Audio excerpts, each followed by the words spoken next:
Hi ಎಲ್ಲರಿಗೂ ನಮಸ್ಕಾರ. Welcome to Vedic Astro Mind. ಇದು ಕೂಡ ನನ್ನ ಕೆರಿಯರ್ ಎಪಿಸೋಡ್ ಪಾರ್ಟ್ 2. ಇವತ್ತು ನಾನು ಬಿಸ್ನೆಸ್ ಆರ್ ಜಾಬ್ ಯಾವುದು ಬೆಸ್ಟ್ ನಿಮಗೆ ಅಂತ ನಾನು ನಿಮಗೆ ಅಸ್ಟ್ರಾಲಜಿಕಲಿ ನೋಡೋದು ಹೇಗೆ ಆ್ಯಂಡ್ ಅದಕ್ಕೆ ಏನೇನು ಬೇಕು, ಅದಕ್ಕೆ ಮಿಸ್ ಆಗೋ ಚಾನ್ಸಸ್ ಏನು, ಯಾವುದ್ರ ಮೇಲೆ ನೀವು ಕೆರಿಯರ್ ಕಾನ್ಸಂಟ್ರೇಟ್ ಮಾಡ್ಬೋದು ಇನ್ ಬಿಸ್ನೆಸ್, ಇದೆಲ್ಲ ನಾನು ಇವಾಗ ಡಿಸ್ಕಸ್ ಮಾಡ್ತೀನಿ. ಇವಾಗ ನೀವು ನನ್ನ ಪ್ರೀವಿಯಸ್ ವೀಡಿಯೋ ಕೂಡ ನೋಡಿರ್ಬೋದು. ನಾನು ಕೆರಿಯರ್ ಎಪಿಸೋಡ್ 1ನಲ್ಲಿ ಕೆರಿಯರ್ ಬಗ್ಗೆ ಮಾತಾಡಿದ್ದೀನಿ. ಅಂದರೆ ನಿಮಗೆ ಕೆರಿಯರ್ ಹೇಗಿರುತ್ತೆ, ಅಧಿಕಾರ ಇರುತ್ತಾ, ಯಾವ ಕೆರಿಯರ್ ಸೂಟ್ ಆಗುತ್ತೆ, ಕೆರಿಯರಲ್ಲಿ ಸಕ್ಸಸ್ ಹೇಗಿರುತ್ತೆ, ಕೆರಿಯರ್ ಪಾತ್ ಏನು, ಇದೆಲ್ಲ ನಾನು ಹೇಳಿದ್ದೀನಿ. ಆ ಕೆರಿಯರ್ ಪಾತ್ ಇನ್ನು ಕ್ಲಿಯರಾಗಿ ನೀವು ಅರ್ಥ ಮಾಡ್ಕೋಬೇಕು ಅಂದರೆ ನಾನು 10th ಹೌಸ್ ಅಧಿಕಾರ ಅಂತ ಹೇಳಿದ್ದೆ, 11th ಹೌಸ್ ಗೈನ್ಸ್ ಅಂತ ಹೇಳಿದ್ದೆ. ಆ 11th ಹೌಸ್ ಗ್ರಹ ಯಾವುದು, ಆ 11th ಹೌಸ್ ಯಾವ ರಾಶಿಯಲ್ಲಿದೆ, ಆ ರಾಶಿ ಆ ಗ್ರಹ ಗುಣಗಳನ್ನ ನೀವು ನನ್ನ ಸೆಕೆಂಡ್ ಆ್ಯಂಡ್ ಥರ್ಡ್ ವಿಡಿಯೋ ಗುಣಗಳು ಆಫ್ ರಾಶೀಸ್ ಆ್ಯಂಡ್ ಗುಣಗಳು ಆಫ್ ಗ್ರಹಗಳು ನಾನು ಎಕ್ಸ್ಪ್ಲೇನ್ ಮಾಡಿದ್ನ.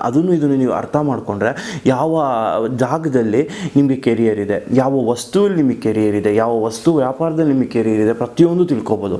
ಇವತ್ತು ಅದನ್ನೇ ಇನ್ನೂ ಒಂಚೂರು ಎಲಾಬ್ರೇಟಾಗಿ ಬಿಸ್ನೆಸ್ ಆ್ಯಂಡ್ ಜಾಬ್ ಎರಡರಲ್ಲಿ ಯಾವುದು ಬೆಸ್ಟ್, ನಿಮಗೆ ಅದನ್ನು ಹೇಗೆ ನೋಡೋದು, ನಿಮಗೆ ಬಿಸ್ನೆಸ್ ಆಪರ್ಚುನಿಟಿ ಇದೆಯಾ, ನೀವು ಬಿಸ್ನೆಸ್ ಮಾಡೋದಕ್ಕೆ ನಿಮಗೆ ಆಪರ್ಚುನಿಟೀಸ್ ಇದೆಯಾ, ಬಿಸ್ನೆಸ್ ಮಾಡೋದಕ್ಕೆ ನಿಮ್ಗೆ ಏನೇನಿದೆ, ಏನೇನು ಲಾಸ್ ಆಗಿದೆ, ಆ ಲಾಸ್ ಆಗಿರೋ ಗ್ರಹಗಳಿಗೆ ಸಿಂಪಲ್ ರೆಮಿಡಿ ಮಾಡಿದ್ರೆ ನೀವು ಅದು ಸಿಗೋ ಹಾಗೆ ಪ್ರತಿಯೊಂದು ಡೀಟೇಲ್ ಕೊಡ್ತೀನಿ. ಸೊ ಅದಕ್ಕೂ ಮುಂಚೆ ನಾನು ನಿಮಗೆ ಇವತ್ತು ಈ ಬಿಸ್ನೆಸ್ ಆ್ಯಂಡ್ ಜಾಬ್ ಜನರಲಾಗಿ ಹೇಳ್ತೀನಿ. ನಮಗೆಲ್ಲ ಗೊತ್ತಿರೋ ಹಾಗೆ ಬಿಸ್ನೆಸ್ ಅನ್ನೋದು ಬಂದು ಒಂದು taking risk and also business skills and ನಮ್ಮ ಲಕ್ ಎಷ್ಟು ಚೆನ್ನಾಗಿರುತ್ತೋ ಅಲ್ಲಿವರೆಗೂ ನಮ್ಮ ಬಿಸ್ನೆಸ್ ಚೆನ್ನಾಗಿರುತ್ತೆ ಅಂತ ಜನರಲ್ ಆಗಿದೆ. ಕೆರಿಯರ್ ಬಂದು ಜಾಬ್ ತೊಗೊಳ್ಳೋದು ಎಲ್ಲ ಒಂದು regular income, monthly secured income, no troubles, ಬಿಸ್ನೆಸ್ಸಲ್ಲಿ ಲಾಸ್ ಆಗುತ್ತೆ, ಟೆನ್ಷನ್ ಇರುತ್ತೆ. So simply every month job ಮಾಡಿದ್ರೆ ನಮಗೆ ಒಂದು ಸ್ಯಾಲ್ರಿ ಸಿಗುತ್ತೆ ಅಂತ ಜಾಬ್ ಮಾಡೋರು ಒಂದು ಸ್ವಲ್ಪ ಜನ, ರಿಸ್ಕ್ ತೊಗೊಂಡು ಬಿಸ್ನೆಸ್ ಮಾಡಿ ಸಕ್ಸಸ್ ನೋಡೋರು ಒಂದು ಸ್ವಲ್ಪ ಜನ, ಫೇಲ್ಯೂರ್ ನೋಡೋರು ಸ್ವಲ್ಪ ಜನ. ಸೊ ಈ business is like A mother of all jobs ಅಂತ. ಫಸ್ಟ್ ಬರೋದು ಬಿಸ್ನೆಸ್ ಇಲ್ಲಾಂದರೆ ಜಾಬ್ ಬರೋಲ್ಲ. ಸೊ ಬಿಸ್ನೆಸ್ಗೆ ಒಂದು ಹೈ ವ್ಯಾಲ್ಯೂ ಇದೆ ಅಂತಲೇ ಹೇಳ್ಬೋದು. ಬಟ್ ಎಷ್ಟೋ ಜನ ಸೆಕ್ಯೂರ್ಡ್ ಸಾಕು, ನನಗೊಂದು ಸ್ಯಾಲ್ರಿ ಸಾಕು ಅಂತ ಒಂದು ಜಾಬಲ್ಲೇ ಇರ್ತಾರೆ. ಬಟ್ ಬಿಸ್ನೆಸ್ ಆಗಲ್ಲ. ಬಿಸ್ನೆಸ್ಗೆ ಒಂದು ಎಕ್ಸ್ಪ್ಯಾನ್ಷನ್ ಇರುತ್ತೆ. ನಿಮ್ಮನ್ನು ನಿಮ್ಮ ಸೆಲ್ಫೇ ನೀವು ಒಂದು ವ್ಯಾಲ್ಯೂ ಕೊಟ್ಟು, ಒಂದು ಕ್ರೆಡಿಬಿಲಿಟಿ ಕೊಟ್ಟು ಒಂದನ್ನು ಇಂಪ್ರೂವ್ ಮಾಡೋದು. ಅದು ಇಂಪ್ರೂವ್ ಆಗ್ಬೋದು, ಲಾಸ್ ಆಗ್ಬೋದು, ಅದು secondary. But you will try for that. Business ಅನ್ನೋದು ಒಂದು ಟ್ರೈ. ಲೈಫಲ್ಲಿ ರಿಸಲ್ಟ್ ನೋಡ್ದೆ ನೀವು ಪ್ರಯತ್ನ ಪಡೋದ್ರಲ್ಲೇ ನಿಮ್ಗೆ ರಿಸಲ್ಟ್ ಸಿಗೋದು. ಕರ್ಮಣ್ಯ ಕಾರ್ಯವಾದಸಿ ಲೈನ್ ಕೂಡ ಸೇಮ್ ಅದೇ ಆಗಿದೆ. ರಿಸಲ್ಟ್ನ ನೀವು ಎಕ್ಸ್ಪೆಕ್ಟ್ ಮಾಡಿ. ಈವನ್ ಕೆರಿಯರ್ ನಾನು ವೀಡಿಯೋ ಮಾಡಿದ್ದೆ, ನಿಮ್ಗೆ ಹೇಳಿದೆ, ಅದೆಲ್ಲ ನೀವು ಪ್ರಶ್ನೆ ಮಾಡಬಾರ್ದು. ನೀವು ಮಾಡೋ ಕೆರಿಯರ್ ಮಾಡ್ತಾನೆ ಇರಬೇಕು. ಬಟ್ ಅದನ್ನು ಹೇಗೆ ಇಂಪ್ರೂವ್ ಮಾಡ್ಕೋಬೇಕು ಅಂತ ನೋಡಬೇಕು. ಒಬ್ಬೊಬ್ಬರು ಕೇಳ್ತೀರ, ನಾನು ಯಾಕೆ ಈಗ ಜಾಬ್ ಮಾಡ್ತಿದ್ದೀನಿ, ನಂಗೆ ಇಷ್ಟ ಇಲ್ಲ ಅಂದರು ಅಂತ. ಸೊ ಅದು ನೀವು ಪ್ರಶ್ನೆ ಮಾಡಲೇಬೇಡಿ. Everything is happening for you. ನಿಮ್ಮ ಅಸ್ಟ್ರಾಲಜಿಕಲಿನೇ ಅಂದರೆ ನಿಮ್ಮ ಪ್ಲಾನೆಟ್ಸ್ ಏನು ಹೇಳಬೇಕು ಅದೇ ಆಗ್ತಾ ಇದೆ. ಸೊ ಅದ್ರ ಬಗ್ಗೆ ವರಿಬೇಡ. ಸೊ ನಾವು ಬಿಸ್ನೆಸ್ನ ಅವ್ರ ಜಾಬ್ನ ಅಸ್ಟ್ರಾಲಜಿಕಲಿ ಹೇಗೆ ನೋಡೋದು ನಮಗೆ ಸೂಟ್ ಆಗುತ್ತೆ ಅಂತ ಇವಾಗ ನಾನು ನಿಮ್ಗೆ ಹೇಳ್ತೀನಿ. ಅದಕ್ಕೆ ಮೇಜರ್ ಬೇಕಾಗಿರೋದು ಬಿಸ್ನೆಸ್ಸಿಗೆ ನಿಮ್ಮ 3rd, 7th, 11th and 2, 5 houses. ಈ ಎಲ್ಲ ಹೌಸು ಯಾಕೆ ಹೌಸ್ ಅಂತ ನಾನು ನಿಮ್ಗೆ ಹೇಳ್ತೀನಿ. ಸೊ ಇಲ್ಲಿ ನಾನು ಯಾವುದೋ ಲಗ್ನ ಮೆನ್ಷನ್ ಮಾಡಿಲ್ಲ. ಓಕೆ, ಸಿಂಹ ಲಗ್ನ ಅಂತ ಮೆನ್ಷನ್ ಮಾಡಿದ್ದೀನಿ. ಸಿಂಹ ಲಗ್ನ ಇಂದ 3rd ಹೌಸ್ ಬಂದು 1, 2, 3 ತುಲಾ ರಾಶಿ, 7th ಹೌಸ್ ಬಂದು ಕುಂಭ ರಾಶಿ ಆ್ಯಂಡ್ 11th ಹೌಸ್ ಬಂದು ಮಿಥುನ ರಾಶಿ and 2nd house Kanya and also 5th house ಬಂದು ಧನು ರಾಶಿ. ಸೊ ಈ ಹೌಸ್ಗಳು ಒಂದು ಬಿಸ್ನೆಸ್ನ ನೋಡೋದಕ್ಕೆ ತುಂಬ ಯೂಸ್ಫುಲ್ ಆಗಿರುತ್ತೆ. ಆ್ಯಂಡ್ ಇದ್ರ ಬಿಸ್ನೆಸ್ ಹೇಗೆ ಈ 3rd ಹೌಸ್ ರಿಲೇಟೆಡ್ ಅಂತ ನಾನು ಹೀಗೆ ಹೇಳ್ತೀನಿ. 3rd ಹೌಸ್ ಬಂದು ಒಂದು ಧೈರ್ಯ ಅಂದರೆ ಒಂದು ರಿಸ್ಕ್ ತೊಗೊಳ್ಳೋದು. ಈ ಬಿಸ್ನೆಸ್ ನಾನು ಹೇಳಿದೆ, ಬಿಸ್ನೆಸ್ ಮಾಡಬೇಕು ಅಂದರೆ ಒಬ್ಬರು ಮನುಷ್ಯನಿಗೆ ರಿಸ್ಕ್ ತೊಗೊಳ್ಳೋ ಕೆಪಾಸಿಟಿ ಇರಬೇಕು. ಸೊ ಅವ್ನಿಗೆ ರಿಸ್ಕ್ ತೊಗೊಳ್ಳೋ ಕೆಪಾಸಿಟಿ ಇದೆಯಾ ಹೇಗೆ ನೋಡೋದು? It can be seen by 3rd house. 3rd house ತುಂಬ ಸ್ಟ್ರಾಂಗ್ ಆಗಿತ್ತು ಅಂದರೆ, 3rd ಹೌಸ್ ಚೆನ್ನಾಗಿತ್ತು ಅಂತಂದರೆ ನಿಮಗೆ ಬಿಸ್ನೆಸ್ಸಲ್ಲಿ ರಿಸ್ಕ್ ತೊಗೊಳ್ಳೋ ಧೈರ್ಯ ಇರುತ್ತೆ. ಇಲ್ಲ ಅಂದರೆ ಧೈರ್ಯ ಇರಲ್ಲ. ಬಿಸ್ನೆಸ್ ಸ್ಟಾರ್ಟ್ ಮಾಡೋದಕ್ಕೂ ಧೈರ್ಯ ಇರುತ್ತೆ. ಯಾಕೆಂದರೆ ನಿಮಗೆ ಬಿಸ್ನೆಸ್ ಸ್ಟಾರ್ಟ್ ಮಾಡೋದಕ್ಕೆ ಫಸ್ಟ್ ಬರೋದೇ ಅದರಿಂದ ತೊಂದರೆ ಆಗುತ್ತಾ ನೆಕ್ಸ್ಟ್ ಫ್ಯೂಚರಲ್ಲಿ ಅಂತ. ಸೊ ಅದಕ್ಕೆ ಧೈರ್ಯ ಕೊಡೋದೇ first 3rd house. 3rd house is a house of courage and effort. ಯಾಕೆಂದರೆ ನೀವು ಅದಕ್ಕೆ ಕಾರಕ ಕೂಡ ಮಂಗಳ ಗ್ರಹ. First house is Surya, second house is Chandra, 3rd is ಮಂಗಳ ಸೂರ್ಯ, ಚಂದ್ರ, ಮಂಗಳ. ಸೊ ಮಂಗಳ ಅಂದರೆ ಫೈರ್ ಅಂದರೆ ಇನಿಷಿಯೇಟಿವ್, ಆರಂಭ ಮಾಡೋದು ಅಂದರೆ ಧೈರ್ಯ ಫೈರಿಗೂ ಕೂಡ. ಸೊ ನಿಮಗೆ ಆ ಧೈರ್ಯ, ಆ ಕರೇಜ್ ಆ್ಯಂಡ್ ಎಫರ್ಟ್ ಇವೆಲ್ಲ ಕಂಟಿನ್ಯೂಸ್ ಆಗಬೇಕು ಅಂದರೆ ನಿಮ್ಮ 3rd ಹೌಸ್ ಸ್ಟ್ರಾಂಗ್ ಆಗಿರಬೇಕು. 3rd ಹೌಸ್ ಸ್ಟ್ರಾಂಗ್ ಇದೆಯಲ್ವೋ ಹೇಗೆ ಗೊತ್ತಾಗುತ್ತೆ? ನಾನು ಅದು ಕೂಡ ವಿಡಿಯೋದಲ್ಲಿ ಹೇಳಿದ್ದೀನಿ, ಯಾವ ಹೌಸಲ್ಲಿ ಯಾವ ಗ್ರಹ ಬಂತು ಅಂದರೆ ಅದಕ್ಕೆ ಎಷ್ಟು ಸ್ಟ್ರೆಂತ್ ಇರುತ್ತೆ ಅಂತ. ಸೊ ಈಗ ನಾನು ಹೇಳ್ತೀನಿ, 3rd ಹೌಸು ಒಂದು ಉಪಚಾಯ ಹೌಸ್ ಅಂದರೆ ಅದಕ್ಕೆ ಒಂದು ರೂಲ್ ಇದೆ. ಅಲ್ಲಿ ಕ್ರೂರ ಗ್ರಹ ಅಂದರೆ ಮೆಲಿಫಿಕ್ ಪ್ಲಾನೆಟ್, ಶನಿ, ರಾಹು, ಸೂರ್ಯ, ಮಂಗಳ, ಈ ಥರ ಒಂದು ಕ್ರೂರ ಗ್ರಹಗಳು ಬಂತು ಅಂದರೆ ಅವರು ತುಂಬ ಒಳ್ಳೆ ಬೆನಿಫಿಟ್ ಮಾಡ್ತಾರೆ, ಧೈರ್ಯ ಕೊಡ್ತಾರೆ. ಯಾಕೆಂದರೆ ಕ್ರೂರ ಗ್ರಹಕ್ಕೆ ಸ್ವಲ್ಪ ಧೈರ್ಯ ಜಾಸ್ತಿ. ಅದೇ ಶುಭ ಗ್ರಹ ಗುರು ಆರ್ ಶುಕ್ರ ಬಂತು ಅಂದರೆ ನಿಮ್ಮ ಧೈರ್ಯ ಕಮ್ಮಿ ಇರುತ್ತೆ. ಶುಭ ಗ್ರಹಕ್ಕೆ ಧೈರ್ಯ ಇರೋದಿಲ್ಲ. ಧೈರ್ಯ ಇರುತ್ತೆ, ಅದು ಬೆನಿಫಿಷಿಯಲಿಗೆ ಮಾತ್ರ. ಸೊ ನಿಮಗೆ ಒಂದು ಕರೇಜು, ಒಂದು ಎಫರ್ಟು ಬಿಸ್ನೆಸ್ ಸ್ಟಾರ್ಟ್ ಮಾಡೋಕ್ಕೆ 3rd ಹೌಸಲ್ಲಿ ಮೆಲಿಫಿಕ್ ಪ್ಲಾನೆಟ್ ಇತ್ತು, ಕ್ರೂರ ಗ್ರಹ ಇತ್ತು ಅಂದರೆ ತುಂಬ ಯೂಸ್ಫುಲ್, ತುಂಬ ಬೆನಿಫಿಷಿಯಲು. ಆ್ಯಂಡ್ ಈ 3rd ಹೌಸು ನಿಮಗೆ ಧೈರ್ಯ ಇದೆ ಒಂದು ಕೆರಿಯರ್ನ, ಒಂದು ಬಿಸ್ನೆಸ್ ಸ್ಟಾರ್ಟ್ ಮಾಡೋದಕ್ಕೆ. ಒಂದು ಬಿಸ್ನೆಸ್ಸಲ್ಲಿ ನೀವು ಒಂದು ಪ್ರಾಬ್ಲಮಲ್ಲಿದ್ದರೂ ಆ ಪ್ರಾಬ್ಲಮ್ ಫೇಸ್ ಮಾಡೋದಕ್ಕೆ ನಿಮಗೆ ಧೈರ್ಯ ಪ್ರತಿಯೊಂದು ಥರ್ಡ್ ಹೌಸಿಂದ ಬರುತ್ತೆ. ಸೊ ಥರ್ಡ್ ಹೌಸ್ ಸ್ಟ್ರಾಂಗ್ ಮಾಡಬೇಕು. ಥರ್ಡ್ ಹೌಸ್ ವೀಕ್ ಇತ್ತು ಅಂದರೆ ಅದನ್ನು ಸ್ಟ್ರಾಂಗ್ ಮಾಡೋ ಸಿಂಪಲ್ ರೆಮಿಡೀಸಿನ ನಿಮಗೆ ಹೇಳಿರ್ತೀನಿ ಪ್ರೀವಿಯಸ್ ವೀಡಿಯೋಸಲ್ಲೆಲ್ಲ ನೀವು ನೋಡಿ. ಈ ವೀಡಿಯೋಸ್ ಎಲ್ಲ ಕಂಟಿನ್ಯೂಷನ್ ವೀಡಿಯೋಸು, ನಾನು ಕೆಲವೊಂದು ಪ್ಲೇ ಲಿಸ್ಟಿಗೆ ಮಾತ್ರ ಒಂದೊಂದು ವೀಡಿಯೋ ಹಾಕ್ತೀನಿ ಕ್ಲಿಯರಾಗಿ ಅರ್ಥ ಆಗಲಿ ಅಂತ. ಸೊ ಥರ್ಡ್ ಹೌಸ್ ಧೈರ್ಯ ಆಯಿತು, ನಿಮಗೆ ಧೈರ್ಯ ಇದೆ ಒಂದು ಬಿಸ್ನೆಸ್ ಸ್ಟಾರ್ಟ್ ಮಾಡೋದಕ್ಕೆ. ನೆಕ್ಸ್ಟ್ ಬೇಕಾಗಿರೋದು ನಿಮಗೆ ಇನ್ಕಮ್ಮು, ನಿಮ್ಮ ಸೆಲ್ಫ್ ಇನ್ಕಮ್ಮು, ನಾಟ್ ನಿಮ್ಮ ಪ್ರಾಪರ್ಟಿ ಎಲ್ಲ ಫೋರ್ತ್ ಹೌಸ್ ನೋಡ್ತೀರಾ. ಆ ಫೋರ್ತ್ ಹೌಸ್ ಚೆನ್ನಾಗಿತ್ತು ಅಂದರೆ ಆ ಪ್ರಾಪರ್ಟಿಯಿಂದ ಬಿಸ್ನೆಸ್ ಇನ್ವೆಸ್ಟ್ ಮಾಡ್ತೀರಾ, ಲಾಸ್ ಆಗ್ಬೋದು ಗೇನ್ ಆಗ್ಬೋದು, ಅದೆಲ್ಲ ನೋಡೋದು ನಿಮ್ಮ ಸೆಕೆಂಡ್ ಹೌಸ್. ನಿಮ್ಮ ಇನ್ಕಮ್ ಅಂತ ಅಂದರೆ ನೀವು ಅರ್ನ್ ಮಾಡೋ ಇನ್ಕಮ್ಮು, ನೀವು ಅರ್ನ್ ಮಾಡಿ ಸ್ಟೋರ್ ಮಾಡೋ ಇನ್ಕಮ್ಮು, ನಿಮ್ಮ ಬ್ಯಾಂಕ್ ಬ್ಯಾಲೆನ್ಸು ಪ್ರತಿಯೊಂದು ಸೆಕೆಂಡ್ ಹೌಸ್ ನೋಡ್ಬೋದು. ಸೆಕೆಂಡ್ ಹೌಸಲ್ಲಿ ಒಳ್ಳೆ ಬೆನಿಫಿಷಿಯಲ್ ಇತ್ತು ಅಂದರೆ, ಸೆಕೆಂಡ್ ಹೌಸ್ ಸ್ಟ್ರಾಂಗ್ ಆಗಿತ್ತು ಅಂದರೆ ನಿಮ್ಮ ಬಿಸ್ನೆಸ್ಸಿಂದ ಇನ್ಕಮ್ಮು ಇರುತ್ತೆ, ನೀವು ಇನ್ಕಮ್ ಸೇವ್ ಮಾಡ್ತೀರಾ ಅಂತ. ಇಲ್ಲ ಸೆಕೆಂಡ್ ಹೌಸ್ ಸ್ಟ್ರಾಂಗ್ ಇಲ್ಲ ಅಂದರೆ ಇನ್ಕಮ್ಮು ಬರೋದಿಲ್ಲ, ಇನ್ಕಮ್ಮು ಇರೋದಿಲ್ಲ ಬಿಸ್ನೆಸ್ ಸ್ಟಾರ್ಟ್ ಮಾಡೋದಕ್ಕೆ. Second house is important. It is completely all your income, ನಿಮ್ಮ self income. So second house is for income to start a business. Even ಆ ಬಿಸ್ನೆಸ್ ಸ್ಟಾರ್ಟ್ ಮಾಡಿ ಕೂಡ ಇವಾಗ ನೀವು ಆರಂಭದಲ್ಲಿದ್ದರೂ ಕೂಡ ನಿಮಗೆ ಇನ್ಕಮ್ ಬರ್ತಾ ಇಲ್ಲ ಅಂದರೆ ನಿಮ್ಮ ಸೆಕೆಂಡ್ ಹೌಸ್ ನೋಡಿ ಅದು ವೀಕ್ ಆಗಿರುತ್ತೆ, ಅದನ್ನು ಸ್ಟ್ರಾಂಗ್ ಮಾಡಿ income you will get. And it is also depend on dasha period. ಯಾವ ಸೆಕೆಂಡ್ ಲಾರ್ಡ್ ದಶಾ ಇತ್ತು ಅಂದರೆ ಡೆಫಿನೆಟ್ಲಿ ಸಿಗುತ್ತೆ. ಆ್ಯಂಡ್ ಈ ಸೆಕೆಂಡ್ ಲಾರ್ಡ್ ಕೂಡ ಮಾರಕ ಸ್ಥಾನ ಆಗಿರುತ್ತೆ. ಸೊ ಕೇರ್ಫುಲ್ಲಾಗಿ ನೋಡಬೇಕು, ಮಾರಕ ಗ್ರಹ ನಿಮಗೆ ಎಫೆಕ್ಟ್ ಆಗಿದೆಯಾ, ಲಾಸಸ್ ಇದೆಯಾ. ಅದಕ್ಕೆ ಬಿಸ್ನೆಸ್ಸಲ್ಲಿ ತುಂಬ ಲಾಸಸ್ ಆಗೋ ಚಾನ್ಸಸ್. ಬಿಸ್ನೆಸ್ ಸಕ್ಸಸ್ ಆಗಬೇಕು ಅಂದರೆ ಆ ಸ್ಟ್ರಾಂಗ್ ಸೆಕೆಂಡ್ ಲಾರ್ಡ್ ಬೇಕು, ಸ್ಟ್ರಾಂಗ್ ಆಗಿರ್ಬೇಕು ಸೆಕೆಂಡ್ ಲಾರ್ಡು. ಆ್ಯಂಡ್ ಹೇಗೆ ಆ ಸೆಕೆಂಡ್ ಲಾರ್ಡ್ ಸ್ಟ್ರಾಂಗ್ ಅಂತ ನಾನು ಪ್ರೀವಿಯಸ್ ವೀಡಿಯೋಸಲ್ಲಿ ಕೂಡ ಹೇಳಿದ್ದೀನಿ. ನೆಕ್ಸ್ಟ್ ಬಂದು ಸೆಕೆಂಡ್ ಆದಮೇಲೆ ನಿಮ್ಮ 11th ಹೌಸ್ ನೋಡಬೇಕು. 11th ಹೌಸ್ಗಿನ ಇನ್ನೂ ಒಂದು ಬೆಸ್ಟ್ ಹೌಸ್ ಹೇಳ್ತೀನಿ, 5th house. Third is a courage, ಧೈರ್ಯ. Second house is a income and 5th house is a knowledge ಅಂತ ಏನಕ್ಕೆ ಅಂತ ನಾನು ಈಗ ಹೇಳ್ತೀನಿ. 5th ಹೌಸ್ ಬಂದು ನಿಮ್ಮ ಒಂದು ಡಿಸಿಷನ್ ಟೇಕಿಂಗ್, ನಾಲೆಡ್ಜಿಂದಲೇ ಡಿಸಿಷನ್ ತೊಗೋಬೋದು. ರೈಟ್ ಟೈಮಲ್ಲಿ ಒಂದು ರೈಟ್ ಆಪರ್ಚುನಿಟಿನ ನೀವು ಸೆಲೆಕ್ಟ್ ಮಾಡೋದು ಬಿಸ್ನೆಸ್ಸಲ್ಲಿ. ಅದಕ್ಕೆ ಬೇಕಾಗಿರೋ ನಾಲೆಡ್ಜ್ ಬಂದು 5th ಹೌಸಿಂದ ಸಿಗುತ್ತೆ. 5th house is A house of decision and ಕೂಡ ನಿಮಗೆ sudden income, sudden losses. 5th house ಅಂದರೆ ಸಡನ್ ಡಿಸಿಷನ್ ಅಂದರೆ ಡಿಸಿಷನ್ ತೊಗೊಳ್ಳೋದು ಅಂದರೆ ಅದಕ್ಕೆ knowledge important. So 5th house ನಾನು ಕೂಡ ಹೇಳಿದ್ದೆ ಕಾರಕ ಫಾರ್ ನಾಲೆಡ್ಜ್. 5th ಹೌಸಿಗೆ ಕಾರಕ ಕೂಡ ಜುಪಿಟರ್ 5th ಹೌಸಲ್ಲಿ ಇತ್ತು ಅಂದರೆ ನಿಮಗೆಲ್ಲ ನಾಲೆಡ್ಜ್ ಇರುತ್ತೆ. ನಿಮ್ಮ ಓನ್ ಬ್ರೈನಿಂದಲೇ ನೀವು ಒಂದು ಬಿಸ್ನೆಸ್ನ ಪ್ರಾರಂಭ ಮಾಡ್ಬೋದು, ಬೇರೆ ಯಾವ ಬ್ರೈನ್ ಸಹಾಯ ಇಲ್ಲದೆ. 5th ಹೌಸ್ ಸ್ಟ್ರಾಂಗ್ ಇಲ್ಲ ಅಂದರೂ ಕೂಡ ನೀವು ಬಿಸ್ನೆಸ್ ಮಾಡ್ಬೋದು. ಹೇಗೆ ಒಬ್ಬ ಸ್ಟ್ರಾಂಗ್ ಇಂಟೆಲಿಜೆಂಟ್ ಪರ್ಸನ್ ಅಂದರೆ ಒಂದು ಇಂಟೆಲಿಜೆಂಟ್ ಇರೋ ಪರ್ಸನ್, ಡಿಸಿಷನ್ ಕರೆಕ್ಟಾಗಿ ತೊಗೊಳ್ಳೋಂಥ ಪರ್ಸನ್ ಹೈಯರ್ ಮಾಡ್ಕೊಂಡು ನೀವು ಬಿಸ್ನೆಸ್ ಮಾಡ್ಬೋದು. ಅದಕ್ಕೆ ನಾನು 5th ಹೌಸ್ನ and second half 5th ಅಂತ ಹಾಕಿ. ಈವನ್ ಸೆಕೆಂಡು ಕೂಡ ನಿಮ್ಮ ಹತ್ರ ಇನ್ಕಮ್ ಇಲ್ಲ ಅಂದರೆ ಬೇರೆಯವ್ರ ಇನ್ಕಮಿಂದ ಯೂಸ್ ಮಾಡ್ಬೋದು. ಸೊ ಇವೆರಡು ಒಂದು ಸೆಕೆಂಡ್ ಲೇಟರ್ ಪಾರ್ಟ್. ಬಟ್ ನಿಮಗೆ ನೀವು ಬಿಸ್ನೆಸ್ ಮಾಡಬೇಕು ಅಂದರೆ ಫಸ್ಟ್ ಧೈರ್ಯ ಬರಬೇಕಾದ್ರೆ ಅದು ಇಂಪಾರ್ಟೆಂಟು, ಅದು ಬಂದು ಥರ್ಡ್ ಹೌಸು. 7th 11th ನಾನು ಹೇಳ್ತೀನಿ. ಸೆಕೆಂಡ್ ಗೊತ್ತಾಗಿದೆ, ಅದು ನಿಮ್ಮ ಇನ್ಕಮ್ಗೆ. 5th ನಿಮ್ಮ ಡಿಸಿಷನ್ಗೆ. ಸೊ ನೀವು ಡಿಸಿಷನ್ ತೊಗೊಳಕ್ಕಾಗಿಲ್ಲ ಅಂದರೆ ಬಿಸ್ನೆಸ್ಸಲ್ಲಿ ಡಿಸಿಷನ್ ತೊಗೊಳ್ಳೋರನ್ನ ಹೈಯರ್ ಮಾಡ್ಬೋದು ಬಿಸ್ನೆಸ್ಗೆ. ಸೊ ಓಕೆ, 5th ಹೌಸ್ ಆಯಿತು ನಿಮ್ಮ ಬಿಸ್ನೆಸ್ ನಾಲೆಡ್ಜ್ಗೆ ಆ್ಯಂಡ್ ನಿಮ್ಮ ಟೋಟಲ್ ಬ್ರೈನು, ನಿಮ್ಮ ಡಿಸಿಷನ್ ನೀವು ತೊಗೊಳ್ಳೋದು 5th ಹೌಸ್ ಇಂಪಾರ್ಟೆಂಟ್. ನೆಕ್ಸ್ಟು ನಿಮ್ಮ ಒಂದು ಬಿಸ್ನೆಸ್ ಸ್ಟಾರ್ಟ್ ಮಾಡಿರ್ತೀರ. ಆ ಬಿಸ್ನೆಸ್ಸು ಎಲ್ಲೋ ಒಂದು ಟ್ರಬಲ್ ಆಗ್ಬೋದು, ಇಲ್ಲ ಸ್ಟ್ರಗಲ್ ಬರ್ಬೋದು. ಯಾಕೆ ಸ್ಟ್ರಗಲ್ ಬರುತ್ತೆ ಅಂದರೆ ಅದು ಒಂದು ಯಾವುದೋ ಒಂದು ಗ್ರಹಗಳು ಇರುತ್ತೆ, ಟ್ರಾನ್ಸಿಸ್ಟ್ ಕೂಡ ಆಗ್ತಿರುತ್ತೆ. ಸೊ ಅದು ಎಫೆಕ್ಟ್ ಮಾಡೇ ಮಾಡುತ್ತೆ. ನಿಮಗೆ ಬಿಸ್ನೆಸ್ ಯಾವಾಗಲೂ ಒಂದು ಸ್ಟ್ರೈಟ್ ರೋಡಲ್ಲಿ ಹೋಗಲ್ಲ, ಕರ್ವು ಪಾತು ಡಿಫಿಕಲ್ಟೀಸ್ ಇದ್ದೇ ಇರುತ್ತೆ. ಆ ಡಿಫಿಕಲ್ಟಿ ಟೈಮಲ್ಲಿ ನೀವು ಸ್ಟಿಲ್ ಅಗೇನ್ ನೀವು ಆ ಬಿಸ್ನೆಸ್ನ ಕಂಟಿನ್ಯೂ ಮಾಡೋದಕ್ಕೆ ನಿಮಗೆ ಬೇಕಾಗಿರೋದು 7th house. 7th house is A house of desires ಅಂತ. ಅಂದರೆ ಬಯಕೆ, ನಿಮ್ಮ ಬಯಕೆ ಎಷ್ಟು ಇರುತ್ತೆ ಅಷ್ಟು ಫೋಕಸ್ ಮಾಡ್ತೀರಾ ನೀವು ಆ ಬಿಸ್ನೆಸ್ ಮೇಲೆ. ಎಷ್ಟೇ ಪ್ರಾಬ್ಲಮ್ ಬಂದರೂ ನಿಮ್ಮ ಬಯಕೆ ಇಲ್ಲ, ನಿಮಗೆ ಆ ಆಸೆ ಇಲ್ಲ ಅದನ್ನು ಪಡ್ಕೋಬೇಕು ಅಂತಂದರೆ, ಪ್ರಾಬ್ಲಮ್ ಬಂತು ಅಂದರೆ okay it's all giving me struggle and problems ಅಂತ ಅಂದ್ಕೊಂಡು ಬಿಟ್ಬಿಡ್ತೀರಾ. ಸೊ ಅದು ಬಂದು 7th ಹೌಸ್, ನಿಮ್ಮ ಬಯಕೆ, ನಿಮ್ಮ desires, happiness. Okay 7th house ಬಂದು ಇನ್ನೂ ಒಂದು ಇನ್ಸಿಗ್ನಿಫೈ ಆಗುತ್ತೆ. ಹೇಗೆ ಅಂದರೆ ನಿಮ್ಮ ಡಿಸೈರ್, ನಿಮ್ಮ ಬಯಕೆ ಅಲ್ಲದೆ ನಿಮ್ಮ ಕ್ಲೈಂಟ್ಸನ್ನು ನಾನು ಕೂಡ ಹೇಳ್ಬೋದು ಏನಂದರೆ ನಿಮ್ಮ ಆಪೋಸಿಟ್ಟು. ಯಾವಾಗಲೂ ನಿಮ್ಮ ಲಗ್ನ ನಿಮ್ಮ ಸೆಲ್ಫ್ ಆಯಿತು ಅಂದರೆ ಅದರ ಆಪೋಸಿಟಲ್ಲಿರೋದು ನಿಮಗೆ ಸಿಗೋ ಆಪೋಸಿಟ್ ಕ್ಲೈಂಟ್ಸ್. ನಾನು 7th ಹೌಸ್ಗೆ ಯುವತಿ ಸ್ಥಾನ ಅಂತ ಕೂಡ ಹೇಳಿದೆ. ಅಂದರೆ ನಿಮ್ಮ ಸ್ಪೌಸ್ ಅಂದರೆ ನಿಮ್ಮ ಮ್ಯಾರೇಜ್, ಅಂದರೆ ನಿಮಗೆ ನಿಮ್ಮ ಆಪೋಸಿಟಲ್ಲಿ ಸಿಗೋದು ನಿಮ್ಮ ಸ್ಪೌಸ್, ಮ್ಯಾರೇಜ್. ಸೊ ಅದೇ ಥರ ಬಿಸ್ನೆಸ್ಸಲ್ಲೂ ನಿಮ್ಮ 7th ಹೌಸು ಒಂದು ರೂಲ್ ಮಾಡುತ್ತೆ. ಏನದು ಅಂದರೆ ಕ್ಲೈಂಟ್ಸು, ನೀವು ನಿಮ್ಮ ಆಪೋಸಿಟ್ ಬಿಸ್ನೆಸ್ ಕ್ಲೈಂಟ್ಸು. ನೀವು ಒಂದು ಕೆಲಸ ಮಾಡಿ ಒಬ್ಬರಿಗೆ ಕೆಲಸ ಮಾಡಿ ಕೊಡೋದು, ಅದು ಆಪೋಸಿಟ್ ತೊಗೊಳ್ಳೋ ಕ್ಲೈಂಟು. ನಿಮ್ಮ ಈ ಕೂಡ ಎಲ್ಲ ಬಿಸ್ನೆಸ್ಸು ಸೂಪರ್ ಆಗಿದೆಯಲ್ಲ ನೋಡಬೇಕು ಅಂತ ಅಂದರೆ ಆ ಬಿಸ್ನೆಸ್ ಕ್ಲೈಂಟ್ಸ್ನೇ ನೋಡ್ತಾರೆ. ಆ ಕ್ಲೈಂಟ್ಸ್ ಚೆನ್ನಾಗಿತ್ತು ಅಂದರೆ ಈ ಬಿಸ್ನೆಸ್ ಚೆನ್ನಾಗಿರುತ್ತೆ ಅಂತ. ಆ ಕ್ಲೈಂಟ್ಸ್ ಒಂದು ಗೂಗಲ್ ಆಗಿತ್ತು, ಫೇಸ್ಬುಕ್ ಆಗಿತ್ತು ಅಂದರೆ ಈ ಬಿಸ್ನೆಸ್ ಪರ್ಸನ್ ಚೆನ್ನಾಗಿದೆ, ಯಾಕೆಂದರೆ ಒಂದು ಕ್ಲೈಂಟ್ ತುಂಬ ಪವರ್ಫುಲ್ ಆಗಿದ್ದಾರೆ. So this person is powerful. So 7th house strong ಆಗಿತ್ತು ಅಂದರೆ ನಿಮ್ಮ ಕ್ಲೈಂಟ್ಸ್ ಜೊತೆ ನಿಮ್ಮ ರಿಲೇಷನ್ಶಿಪ್ ಚೆನ್ನಾಗಿರುತ್ತೆ. So 7th house is also house of relationship and desires.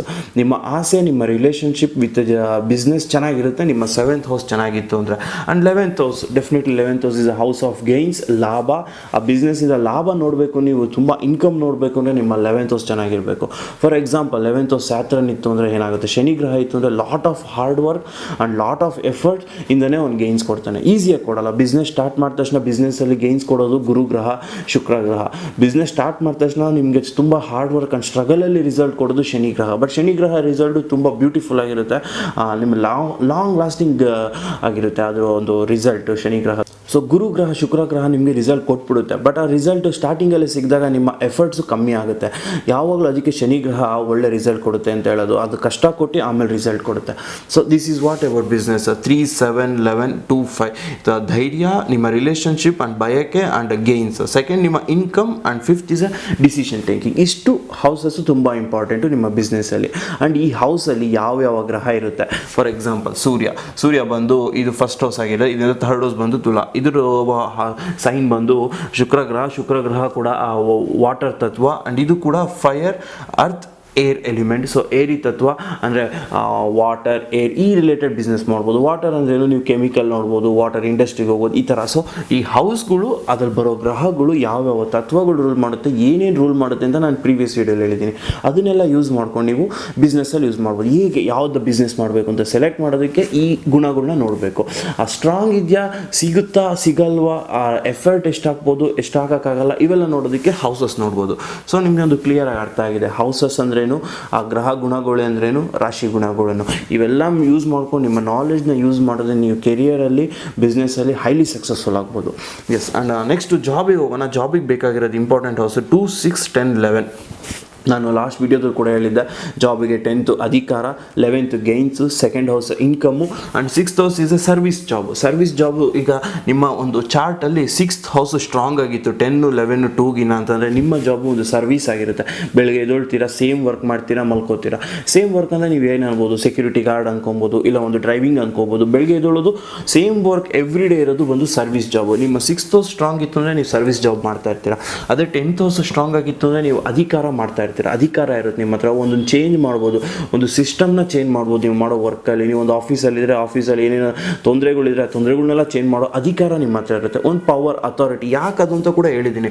10th ಹೌಸಲ್ಲಿ ಸೂರ್ಯ ತುಂಬ ಪೀಕಲ್ಲಿರುತ್ತೆ. ಪೀಕ್ ಅಂದರೆ ಮಧ್ಯದಲ್ಲಿರುತ್ತೆ, ನಮ್ಮ ಮೇಲ್ಗಡೆ ಇರುತ್ತೆ. ಜೆನಿತ್ ಅಂತೀವಿ ನಾವು, ಜೆನಿತ್ ಆ್ಯಂಗಲ್ ಅಂತೀವಿ. ಸೊ ಸೂರ್ಯನ ಬೆಳಕು ಹೈಲಿ ಫೋಕಸ್ಡ್ ಆಗಿರುತ್ತೆ 10th ಹೌಸ್ಗೆ. ಸೊ ನೀವು ಸೊಸೈಟಿಗೆ ಗೊತ್ತಾಗೋ ಹಾಗೆ ನಿಮ್ಗೆ ಅಧಿಕಾರ ಇರುತ್ತೆ. ಸೊಸೈಟಿಗೆ ಚೇಂಜ್ ಆಗೋಕ್ಕೆ, ಸೊಸೈಟಿಗೆ ಒಂದು ಒಳ್ಳೇದು ಮಾಡೋ ಹಾಗೆ ನಿಮ್ಗೆ ಅಧಿಕಾರ ಇರುತ್ತೆ. ಸೊ ಅಲ್ಲಿ ಒಳ್ಳೆ ಗ್ರಹ ಬಂತು ಅಂದರೆ ಸೊಸೈಟಿಗೆ ಒಳ್ಳೇದು ಮಾಡೋ ಅಧಿಕಾರ ಇರುತ್ತೆ, ಅದನ್ನೇ ಮಾಡ್ತೀರಾ. ಕೆಟ್ಟು ಗ್ರಹ ಇತ್ತು ಅಂದರೆ ಸೊಸೈಟಿಗೆ ಕೆಟ್ಟದ್ದು ಮಾಡೋ ಥರ ಒಂದು ಅಧಿಕಾರ ಕೂಡ ಇರುತ್ತೆ ನಿಮಗೆ, ಅದನ್ನು ಕೂಡ ಮಾಡ್ತೀರಾ. ಸೊ ಆ ಗ್ರಹ ಮೇಲೆ ನಿಮ್ಮ ಅಧಿಕಾರ ಚಲನೆ ಮಾಡ್ತೀರಾ, ಅದು ಇಂಪಾರ್ಟೆಂಟ್ ಆಗಿರುತ್ತೆ. ಆ್ಯಂಡ್ 11th ಹೌಸು ಆ ಅಧಿಕಾರದಿಂದ ಸಿಗೋ ಗೇನ್ಸು. ಆ್ಯಂಡ್ ಸೆಕೆಂಡ್ ಹೌಸ್ ಬಂದು ಈ ಲಗ್ನದಿಂದ ಇದು ಸೆಕೆಂಡ್ ಹೌಸು, ಮೇಷ ಲಗ್ನ ಅಂದರೆ ಇದು ಸೆಕೆಂಡ್ ಹೌಸು, ಬಟ್ ನ್ಯಾಚುರಲಿ ಇದು ಸೆಕೆಂಡ್ ಹೌಸ್ ಇರುತ್ತೆ. ಆ ಥರ ನಿಮ್ಮ ಲಗ್ನಗೆ ಸೆಕೆಂಡ್ ಹೌಸು ಸ್ಟ್ರಾಂಗ್ ಆಗಿಲ್ಲ ಅಂತ ಅಂದರೆ ನೀವು ಹಾರ್ಡ್ ವರ್ಕ್ ಮಾಡಿದಷ್ಟು ನಿಮಗೆ ಸ್ಯಾಲ್ರಿ ಜಾಸ್ತಿ ಸಿಗಲ್ಲ. ಎಷ್ಟೇ ಹಾರ್ಡ್ ವರ್ಕ್ ಮಾಡಿ ನಿಮ್ಮ ವರ್ಕಿಗೆ ನಿಮಗೆ ಸ್ಯಾಲ್ರಿ ಸಿಗಲ್ಲ. ಅದೇ ಸೆಕೆಂಡ್ ಲಾರ್ಡ್ ಸ್ಟ್ರಾಂಗ್ ಆಗಿತ್ತು, ಪವರ್ಫುಲ್ ಆಗಿತ್ತು, ಬೆನಿಫಿಷಿಯಲ್ ಆಗಿತ್ತು ಅಂದರೆ ನೀವು ಸ್ವಲ್ಪ ವರ್ಕ್ ಮಾಡೋದು ನಿಮಗೆ ಇನ್ಕಮ್ ಜಾಸ್ತಿ ಇರುತ್ತೆ. ಇದೆಲ್ಲ temporary. Never ask God or yourself or astrology ಯಾಕೆ ಹೀಗಾಗ್ತಿದೆ ಅಂತ. It is your karma from past birth ಅಂತ. ಸೊ ಬಟ್ ಏನು ಮಾಡ್ಬೋದು, ಸೆಕೆಂಡ್ ಲಾರ್ಡ್ಗೆ ಬೆನಿಫಿಷಿಯಲ್ ಆಗೋಗೆ ಅದಕ್ಕೆ ಸಿಂಪಲ್ ರೆಮಿಡಿ ಮಾಡ್ಬೋದು ಅಷ್ಟೇ. ಅದರಿಂದ ನಿಮಗೆ ಆ ಗೇನ್ಸ್, ಇನ್ಕಮ್ ಜಾಸ್ತಿ ಆಗುತ್ತೆ. ಅದು ಹೇಗೆ, ಸಿಂಪಲ್, ಏನಿಲ್ಲ. ಶುಕ್ರ ಗ್ರಹ ಇತ್ತು ಸೆಕೆಂಡ್ ಲಾರ್ಡಲ್ಲಿ. ಶುಕ್ರ ಗ್ರಹ ಇಸ್ ಎ ಬೆನಿಫಿಕ್ ಪ್ಲಾನೆಟ್. ಶುಕ್ರ ಗ್ರಹ ಏನಾದ್ರು ಉಚ್ಚ ಸ್ಥಾನ, ಮೀನ ರಾಶಿ, ಆ ಸ್ವಂತ ಮನೆ ವೃಷಭ ರಾಶಿ, ಆ ತುಲಾ ರಾಶಿಯಲ್ಲಿ ಇತ್ತು ಅಂದರೆ ಸೆಕೆಂಡ್ ಹೌಸ್ ಹಾಗೆ ಶುಕ್ರ ಗ್ರಹ ನಿಮಗೆ ಇನ್ಕಮ್ ತುಂಬ ಚೆನ್ನಾಗೇ ಕೊಡುತ್ತೆ. ಸ್ವಲ್ಪ ವರ್ಕ್ ಮಾಡೋದು ಜಾಸ್ತಿ ಇನ್ಕಮ್ ಬರುತ್ತೆ. ಅದೇ ಜಾಗದಲ್ಲಿ ಶನಿ ಗ್ರಹ ಇತ್ತು ಅಂದರೆ ನೀವು ಎಷ್ಟೇ ವರ್ಕ್ ಮಾಡೋದು ಸ್ಯಾಲ್ರಿ ಇಷ್ಟೇ ಸಿಗುತ್ತೆ. ಆವಾಗ ನೀವು ಕೇಳಬಾರ್ದು ಪ್ರಶ್ನೆ, ಯಾಕೆ ನನಗೆ ಎಷ್ಟೇ ಕಷ್ಟಪಟ್ಟರು ಸ್ಯಾಲ್ರಿ ಕಮ್ಮಿ ಇದೆ ಅಂತ ನೀವು ಆಫೀಸಿಗೆ ಕೇಳಿದ್ರೆ ಏನು ಯೂಸ್ ಇಲ್ಲ. ಅದು ನಿಮ್ಮ ಅಸ್ಟ್ರಾಲಜಿಲಿ ಸೆಕೆಂಡ್ ಹೌಸಲ್ಲಿ ಶನಿ ಇರೋದ್ರಿಂದ ದಿಸ್ ಈಸ್ ಹ್ಯಾಪನ್ ಅಂತ ಅಂದ್ಕೊಂಡು, ಶನಿ ಒಂದು ಹಾರ್ಡ್ ವರ್ಕ್, ಡಿಸಿಪ್ಲಿನ್, ಒಂದು ಸ್ಟ್ರಕ್ಚರ್, ಡಿಸಿಪ್ಲಿನ್ ಆಗಿರ್ಬೇಕು. ಫಸ್ಟ್ ಶನಿ ಗ್ರಹ ಡಿಸಿಪ್ಲಿನ್ ಆಗಿದ್ದನ್ನು ನಿಮಗೆ ಬೆನಿಫಿಷಿಯಲ್ ಮಾಡೋದು. ಈ ಮೂರು ಮಾಡೋದ್ರಿಂದ ಹಾರ್ಡ್ ವರ್ಕ್ ಮಾಡೋದು, ಡಿಸಿಪ್ಲಿನ್ ಆಗಿರೋದು, ಒಂದು ಸ್ಟ್ರಕ್ಚರ್ಡ್ ಆಗಿರೋದು ಮಾಡೋದು ಅಂದರೆ ಶನಿ ಗ್ರಹ ನಿಮಗೆ ಇಷ್ಟೇ ವರ್ಕ್ ಮಾಡಿದ್ರು ಇನ್ಕಮ್ ಇಷ್ಟೇ ಕೊಡ್ತಾನೆ, ಜಾಸ್ತಿ ಕೊಡ್ತಾನೆ. ಆ ಚೇಂಜಸ್ ನೀವು ನೋಡ್ಬೋದು. ಆ ರೆಮಿಡಿಗಳನ್ನ ನೀವು ಒಂದಿನ ಮಾಡಿದ ತಕ್ಷಣ ಸಿಗಲ್ಲ, ಕಂಟಿನ್ಯೂಸ್ ಆಗಿ ಒಂದು 2 months ಮಾಡಿದ್ರೆ ನಿಮ್ಗೆ ಆಟೋಮೆಟಿಕ್ಕಾಗಿ ಸಿಗುತ್ತೆ ರಿಸಲ್ಟ್. ನೀವು ಇದನ್ನೆಲ್ಲ ಕ್ಲಿಯರಾಗಿ ಅರ್ಥ ಮಾಡ್ಕೋಬೋದು. ಬಿಸ್ನೆಸ್, ಜಾಬ್ ಯಾವ್ದು ಸೂಟ್ ಆಗುತ್ತೆ, ನಿಮ್ಮ ಆ ಹೌಸಸ್ಸು ಸ್ಟ್ರಾಂಗ್ ಆಗಿದೆಯಾ ಇಲ್ವಾ, ಒಂದು ನೀವು ಕಾನ್ಸಂಟ್ರೇಟ್ ಮಾಡಿ ನನ್ನ ಬೇಸಿಕ್ ವಿಡಿಯೋ ಅರ್ಥ ಮಾಡ್ಕೊಂಡ್ರಿ ಅಂದರೆ ಆ ಬೇಸಿಕ್ ಲರ್ನಿಂಗ್ ಆಫ್ ಅಸ್ಟ್ರಾಲಜಿ ಇವೆಲ್ಲ ಕ್ಲಿಯರಾಗಿ ಅರ್ಥ ಆಗ್ಬೋದು ಯೂಸು. ಸೊ ಹಾಗೆ ಬಿಸ್ನೆಸ್ಸು ಇಷ್ಟು ಹೌಸ್ ಇಂಪಾರ್ಟೆಂಟು, ಜಾಬಿಗೆ ಇಷ್ಟು. ಸೊ ನಾನು ಕೆರಿಯರಲ್ಲಿ ಒಂದು ಎಕ್ಸಾಂಪಲ್ ಚಾರ್ಟ್ ಯೂಸ್ ಮಾಡಿದೆ, ಅದೇ ಚಾರ್ಟ್ ಮತ್ತೆ ತೋರಿಸ್ತೀನಿ ಅವ್ರಿಗೆ ಬಿಸ್ನೆಸ್ ಸೂಟ್ ಆಗುತ್ತಾ ಏನು ಅಂತ. ನೀವು ಕೂಡ ಇದು D1 chart, D9 chart, D10 ಚಾರ್ಟಲ್ಲಿ ನಾನು ತೋರಿಸಿದ್ದೆ. ಇವರಿಗೆ ಕೆರಿಯರಲ್ಲಿ ಯಾವುದು ಗ್ರಹ ಅಂತ, ಕೆರಿಯರ್ ಬಂದು 10th ಹೌಸ್ ಬಂದು ಧನುರಾಶಿ ಆಗಿರುತ್ತೆ. ಸೊ ಧನುರಾಶಿ ಲಾರ್ಡು ಗುರು ಮಂಗಳ, ಇವ್ರಿಗೆ ಕೆರಿಯರ್ಗೆ ಗುರು ಮಂಗಳ ಸೂರ್ಯ ರಾಹು ಇಷ್ಟು ವರ್ಕ್ ಮಾಡ್ತಾ ಇದೆ. ಬಟ್ ಇವಾಗ ನಾವು ಡಿಸ್ಕಸ್ ಮಾಡೋಣ ಬಿಸ್ನೆಸ್ ಸೂಟ್ ಆಗುತ್ತೆ. ಬಿಸ್ನೆಸ್ಸಿಗೆ ಫಸ್ಟ್ ಹೌಸ್ ಬೇಕಾಗಿರೋ third house. So third house ಬಂದು ವೃಷಭ ರಾಶಿ, ಸೂರ್ಯ ಇದೆ. ಸೂರ್ಯ ಸ್ವಂತ ಮನೆ ಬಂದು Simha rashi, sixth lord third ಹೌಸಲ್ಲಿದ್ದರೆ good only. But third house lord ಬಂದು ಶುಕ್ರ ಮತ್ತು ಸೂರ್ಯ ಬಂದು ಎನಿಮೀಸ್. ಸೊ ಎಫರ್ಟ್ ಹಾಕಿದ್ರು, ಧೈರ್ಯ ಇದ್ರೂ ಇವ್ರಿಗೆ ಆ ಧೈರ್ಯ ಇನಿಷಿಯೇಟ್ ಮಾಡೋದಕ್ಕಿದ್ರೂ ಸಕ್ಸಸ್ ಸಿಗಲ್ಲ ಬಿಸ್ನೆಸ್ಸಲ್ಲಿ. ಯಾಕೆ ಅಂತ ಹೇಳಿದ್ರೆ ಸೂರ್ಯಗ್ರಹ ಕ್ರೂರಗ್ರಹ ಆಗಿರೋ ಥರ್ಡ್ ಹೌಸಲ್ಲಿ ಸ್ಟ್ರಾಂಗ್ ಆಗಿರುತ್ತೆ. ಬಟ್ ಆ ಹೌಸ್ ಲಾರ್ಡು ಶುಕ್ರಗ್ರಹ ಅವರಿಬ್ಬರು ಚೆನ್ನಾಗಿಲ್ದಿರೋದ್ರಿಂದ ಸ್ಟ್ರಗಲ್ ಇರುತ್ತೆ. ಆ್ಯಂಡ್ ಆ ಬಿಸ್ನೆಸ್ ಧೈರ್ಯ ಇದ್ರೂ ಸ್ಟಾರ್ಟ್ ಮಾಡೋದಕ್ಕೆ ಲೇಟ್ ಆಗುತ್ತೆ. So third house is not a good house. ನಾವು ಸೆಕೆಂಡ್ ಹೌಸ್ ನೋಡೋಣ. ಇನ್ಕಮ್ಮಿಗೆ ಸೆಕೆಂಡ್ ಹೌಸ್ ಬುಧಗ್ರಹ. ಡೆಫಿನೆಟ್ಲಿ ಸೆಕೆಂಡ್ ಹೌಸಲ್ಲಿ ಬುಧಗ್ರಹ ಆಯಿತು ಅಂದರೆ ತುಂಬ ಫೇವರಬಲ್ ಇರುತ್ತೆ. ಬಟ್ ಬುಧಗ್ರಹ ಇರೋದು ಬಂದು ಮೇಷರಾಶಿ ಲಾರ್ಡ್ ಬಂದು ಮಂಗಳ ಕರ್ಕಟ ರಾಶಿಲಿದೆ. ಮಂಗಳ ಮತ್ತು ಬುಧ ಗ್ರಹ ಇಬ್ಬರು not A friends, they are like one side equal, one side enemy. ಅಂದರೆ ಅವರು ಅಂತ ಫೇವರಬಲ್. ಬಟ್ ಸ್ಟಿಲ್ ಸೆಕೆಂಡ್ ಹೌಸಲ್ಲಿ ಬುಧ ಇರೋದ್ರಿಂದ ಗುಡ್ ಅಂದರೆ they have good income. And ಇನ್ನೂ ನೋಡಬೇಕು ಬೇರೆ ಏನಾದ್ರು ಪಾಸಿಬಿಲಿಟಿಲಿ ಬುಧ ಗ್ರಹ ಯಾವುದಾದ್ರು ಕ್ರೂರ ಗ್ರಹದಿಂದ ಅಫೆಕ್ಟ್ ಆಗಿದೆ, ಇಲ್ಲಿ ಯಾವುದಾದ್ರು ಶನಿ ಗ್ರಹ ಅಲ್ಲ ಕೇತು ಗ್ರಹ ಇದು ನೋಡ್ತಾ ಇತ್ತು ಅಂದರೆ ಬುಧ ಗ್ರಹ ನೀಚ ಆಗೋದು, ಅಂದರೆ ಬುಧ ಗ್ರಹ ವೀಕ್ ಆಗೋದು. ಸೊ ಅದು ಇಲ್ಲ. ಬಟ್ ಸ್ಟಿಲ್ ಒಂದು ಕಂಡೀಷನ್ ಇದೆ, ಬಾಧಕ ಸ್ಥಾನ. ನಾನು ನಿಮ್ಗೆ ಹೇಳಿದ್ದೆ ಡ್ಯುಯಲ್ ರಾಶಿ ಅಂದರೆ ಈ ರಾಶಿಗಳು, ಕಾರ್ನರ್ ಇರೋ ರಾಶಿಗಳಿಗೆ ಬಾಧಕ ಸ್ಥಾನ ಅಂದರೆ ಅದರ ಆಪೋಸಿಟ್ ಇರೋದು. ಸೊ ಈ ಲಗ್ನ ಅವ್ರಿಗೆ ಕನ್ಯಾ ರಾಶಿ ಬಂದು ಬಾಧಕ ಸ್ಥಾನ ಆಗಿರುತ್ತೆ. ಕನ್ಯಾ ರಾಶಿ ಅಧಿಪತಿ ಬಂದು ಬುಧ ಗ್ರಹ.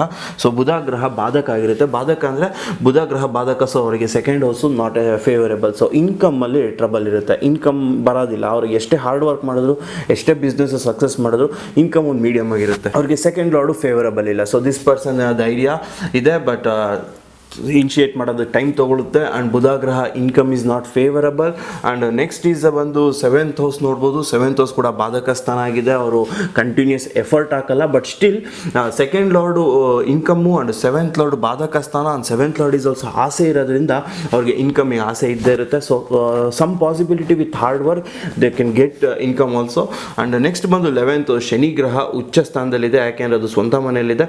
ಸೊ ಬೆನಿಫಿಷಿಯಲ್ ಆಗಿದೆ. ಅವ್ರಿಗೆ ಬಿಸ್ನೆಸ್ಸಲ್ಲಿ ಒಂದು ಗ್ರೋತ್ ಇರುತ್ತೆ. ಬಟ್ ಸ್ಟ್ರಗಲ್ ತುಂಬ ಸ್ಟ್ರಗಲ್ ಇರುತ್ತೆ. ಯಾಕೆಂದರೆ 11th ಹೌಸಲ್ಲಿ ಶನಿ ಇರೋದ್ರಿಂದ ಎಷ್ಟು ಹಾರ್ಡ್ ವರ್ಕ್ ಮಾಡ್ತಾರೋ ಅಷ್ಟು ಹಾರ್ಡ್ ವರ್ಕು, ಅಷ್ಟು ಸಫರಿಂಗ್ ಆದಮೇಲೆ ಅವ್ರಿಗೆ ರಿಸಲ್ಟ್ ಸಿಗೋ ಚಾನ್ಸಸ್ ಇರುತ್ತೆ. ಸೊ ಇದು ಒಂದು ಎಕ್ಸಾಂಪಲ್ ಚಾರ್ಟ್. ಈ ಥರ ನಿಮ್ಮ ಚಾರ್ಟಲ್ಲಿ ನೋಡ್ಬೋದು ಯಾವ ಹೌಸು 3, 7, 11 ಆ್ಯಂಡ್ 2 ಆ್ಯಂಡ್ 5. 5th ಹೌಸಲ್ಲಿ ಕೂಡ ಗುರು ಇರೋದ್ರಿಂದ ಅವ್ರಿಗೆ ನಾಲೆಡ್ಜ್ ತುಂಬ ಇರುತ್ತೆ, ಧೈರ್ಯ ಇರುತ್ತೆ. ಬಟ್ ಇನ್ಕಮ್ ಇರೋದಿಲ್ಲ. ಯಾಕೆಂದರೆ ಬುಧ ಗ್ರಹ ಬಾಧಕ ಸ್ಥಾನ ಆಗಿರುತ್ತೆ ಈ ಪರ್ಸನ್ಗೆ. ಈ ಥರ ನಿಮ್ಮ ಚಾರ್ಟ್ ನೀವು ನೋಡಿದ್ರೆ ನಿಮ್ಗೆ ಅರ್ಥ ಆಗುತ್ತೆ ಯಾವುದ್ರಲ್ಲಿ ಟ್ರಬಲ್ ಇದೆ ಅಂತ. ಫಾರ್ ಎಕ್ಸಾಂಪಲ್ ಇಲ್ಲಿ ಬುಧ ಗ್ರಹ ಇಂದ ಟ್ರಬಲ್ ಇದೆ ಇನ್ಕಮಿಗೆ. ಬುಧ ಗ್ರಹಕ್ಕೆ ಫೇವರ್ ಮಾಡೋದು ತುಂಬ ಈಸಿ. ಏನಿಲ್ಲ, ಸಿಂಪಲ್ ರೆಮಿಡಿ ಫಾರ್ ಬುಧ ಗ್ರಹ ಅಂದರೆ ಬುಧ ಗ್ರಹ also live in sports places. ನೀವು ಸ್ಪೋರ್ಟ್ಸಲ್ಲಿ ಆ್ಯಕ್ಟಿವ್ ಆಗಿರೋದ್ರಿಂದ ಇಲ್ಲ ಸ್ಪೋರ್ಟಿವ್ ಆಗಿರೋದ್ರಿಂದ ನಿಮಗೆ ಬುಧ ಗ್ರಹ ಫೇವರ್ ಮಾಡುತ್ತೆ. ಹಾಗೆ ಬುಧ ಗ್ರಹಕ್ಕೆಲ್ಲೂ ಇನ್ನೂ ಒಂದು ತುಂಬ ಡೀಪಾಗಿರುತ್ತೆ. ಆ ತತ್ವಗಳಿಗೆ ನೀವು ರೆಸ್ಪೆಕ್ಟ್ ಕೊಡಬೇಕು. ಬುಧ ಗ್ರಹ ಏನೇನು ರೋಲ್ ಮಾಡುತ್ತೆ ಅದಕ್ಕೆ ನೀವು ರೆಸ್ಪೆಕ್ಟ್ ಕೊಡಬೇಕು. ಬುಧ ಗ್ರಹ ಚೆನ್ನಾಗಾಗಬೇಕು ಅಂದರೆ ನೀವು ಯಾವುದೇ ಒಂದು ಹೆಣ್ಣು ಹುಡುಗಿನ ಕೆಟ್ಟ ದೃಷ್ಟಿಲಿ ನೋಡಬಾರ್ದು. ಈ ಥರ ತುಂಬ ಒಂದು ಡೀಪ್ ಮೀನಿಂಗ್ಗಳಿದ್ದಾವೆ ಬುಧ ಗ್ರಹಗಳ ಜೊತೆ. ಅದು ನಾನು ಪ್ರೀವಿಯಸ್ ವಿಡಿಯೋದಲ್ಲಿ ಎಕ್ಸ್ಪ್ಲೇನ್ ಮಾಡಿದ್ದೀನಿ. ಆ ಸಿಂಪಲ್ ರೆಮಿಡಿಗಳು ಮಾಡಿದ್ರೆ definitely it will get favour. ನಿಮ್ಮ ಚಾರ್ಟ್ ಕೂಡ ನೀವು ನೋಡಿ, ಬಿಸ್ನೆಸ್ ಮಾಡ್ತಿದ್ದೀರಾ, ಕೆರಿಯರ್ ಮಾಡ್ತಿದ್ದೀರಾ, ನೀವು ಹೋಗ್ತಿರೋ ಪಾತ್ ನಿಮಗೆ ಕರೆಕ್ಟಾಗಿದೆಯಾ ನಿಮಗೆ ಗೊತ್ತಾಗುತ್ತೆ. ನೀವು ಅದೇ ಪಾತಲ್ಲಿ ಇರ್ತೀರ, 100% ಚೇಂಜ್ ಆಗಲ್ಲ ಯಾವತ್ತೂ. Yes, and thank you for this watching my video. And like ಆಗಿದ್ರೆ ಶೇರ್ ಮಾಡಿ, ಕಮೆಂಟ್ ಮಾಡಿ. ನಿಮ್ಮ ಕ್ವಶನ್ಸ್ ಇದ್ದರೆ we will see you in next video.